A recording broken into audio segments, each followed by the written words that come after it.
বাসা থেকে বলা হয়েছে একটা তরমুজ নিয়ে যাওয়ার জন্য। তা আসছিলাম এই দোকানটাতে, একটা লানা সুপার ফুড। এখানে আপনারা দেখেন, মজার বিষয় হচ্ছে কি, এটা হচ্ছে কি 4-4.5 কেজি 5 কেজি ওজনের একটা তরমুজ হবে। তরমুজের দাম পড়ছে $28।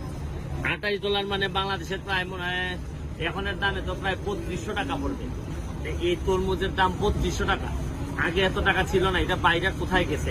আমি আপনাদেরকে আরো কিছু জিনিস দেখাই, আরো জিনিস কিছু কিনছি, আপনারা আশ্চর্য হবেন যে এত দাম। এই যে আনারস দুইটা কিনছি হচ্ছে গিয়ে, এই যে পাইনাপেল হয়ে গেল, এই পাইনাপেল হচ্ছে গিয়ে $7 দিয়ে কিনছি। আপনি দেখেন সব মিলাই আমার এই মালগুলো আমি কিনছি লাগছে হচ্ছে গিয়ে $63। মানে এই 5-6টা আইটেমের দাম আমার পড়ছে হচ্ছে গিয়ে প্রায় $7,500 টাকা। যে সারা পৃথিবী ব্যাপী দাম এত বাড়া বাড়ছে, যেটা এখন সহ্য ক্ষমতার বাইরে চলে গেছে।